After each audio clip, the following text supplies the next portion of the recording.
बाप और बेटे और रूह कुदस के नाम से आमीन।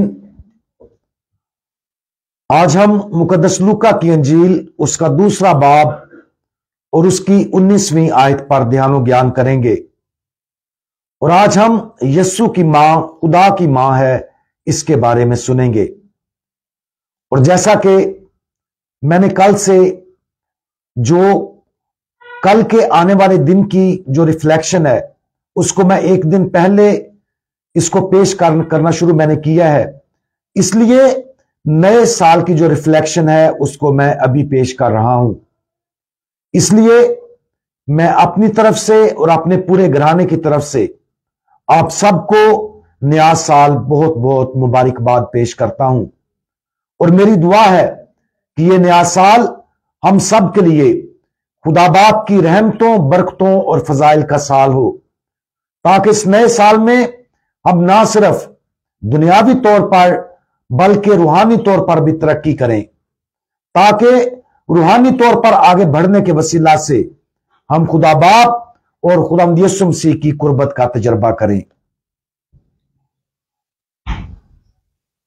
पर मरियम इन सब बातों को हिफज करके उन पर अपने दिल में गौर करती रही। आज 1 जनवरी है और हम क्रिसमस के 18 की तकरीब को मुकम्मल कर रहे हैं। यह अक्सर नजरअंदाज की जाने वाली मजहबी हकीकत है कि हम क्रिसमस का दिन लगातार 8 दिन मनाते हैं। हम ईस्टर पर भी ऐसा ही करते हैं और 18 मनाते हैं, जो इलाही रहमत अतवार के अजीम जश्न के साथ इख्तिताम पजीर होता है। क्रिसमस 18 के 8वें दिन हम अपनी तवज्जो उस मुनफरद और खूबसूरत हकीकत की तरफ मोड़ देते हैं कि खुदा ने एक इंसानी मां के जरिए हमारी दुनिया में दाखिल होने का इंतखाब किया। मुकद्दसा मरियम को खुदा की मां कहा जाता है क्योंकि यह एक सादा हकीकत है कि उसका बेटा खुदा है। वो ना सिर्फ उसकी इंसानी जात की बल्कि उसकी इलाही जात की भी मां थी। अगरचे खुदा की मां बनना आसमान की तरफ से एक खालिस तोहफा था, ना कि ऐसी चीज जिसकी मां मरियम ने खुद काहिश की थी, लेकिन इसमें एक खास खूबी थी जिसने उसे इस किरदार को पूरा करने के लिए मुनफरद तौर पर अहल बना दिया था। और यह खूबी उसकी बेऐब फितरत थी। सबसे पहले जब वो अपनी मां मुकद्दसा हन्ना के रहम में ली गई तो मां मुकद्दसा मरियम को तमाम गुनाहों से महफूज रखा गया था। यह खास फजल एक ऐसा फजल था जो उसे उसके बेटे की आइंदा जिंदगी, मौत और जी उठने से दिया गया था।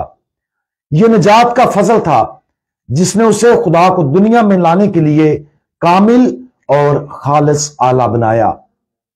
दोइम, मां मुकद्दसा मरियम अपनी जिंदगी भर फजल के इस तोहफे के साथ वफादार रहीं। उन्होंने कभी भी गुनाह का इंतखाब नहीं किया, कभी मुतजलजल नहीं हुई, कभी खुदा बाप से मुंह नहीं मोड़ा। वो जिंदगी भर बेऐब रहीं। मजे की बात यह है कि उसका अपना इंतखाब है कि वो हमेशा और हर तरह से खुदा की मर्जी की ताबे रहीं, और ताबेदारी के इस सादा अमल ने ज्यादा मुकम्मल तौर पर मां मुकद्दसा मरियम को खुदा की मां बनाया है।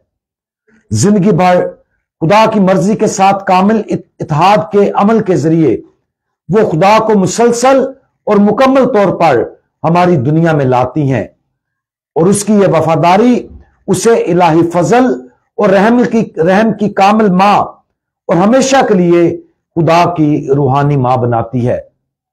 आज अपने ईमान के सबसे गहरे भेदों पर गौर करें। क्रिसमस के 18 का यह 8वां दिन एक अजीम जश्न और ईद है। यह एक ऐसा जश्न है जो हमारे गौर फिक्र के लायक है। ऊपर बयान करदा सहीफा ना सिर्फ यह जाहिर करता है कि हमारी मां मुकद्दसा मरियम इस राज तक कैसे पहुंची, बल्कि यह भी कि हम उस तक कैसे पहुंचे। मरियम इन सब बातों को हिफज करके उन पर दिल में गौर करती रही। इन राजों पर भी अपने दिल में गौर करें اور اس مقدس جشن کے فضل کے ذریعے اپنے آپ کو خوشی اور شکر گزاری سے معمور ہونے دیں۔ پیاری ماں مقدسہ مریم، آپ کو اس فضل سے نوازا گیا تھا جو آج تک کسی کو نہیں دیا گیا۔ آپ تمام گناہوں سے محفوظ رہیں اور زندگی بھر خدا باپ کی مرضی کے تابع رہیں۔ نتیجے کے طور پر آپ دنیا کے نجات دہندہ کا کامل آلہ بن کر خدا کی ماں بن گئیں۔ ہمارے لیے دعا کریں کہ ہم آج کے دن اپنے ایمان کے اس عظیم راز پر غور کریں اور آپ کی مادرانہ روح کی ناقابل فہم خوبصورتی میں مزید گہرائی سے خوش ہوں۔ ماں مقدسہ مریم، خدا کی ماں، ہمارے لیے دعا کریں۔ خداوند یسوع مسیح، ہمارا بھروسہ آپ پر ہے، آمین۔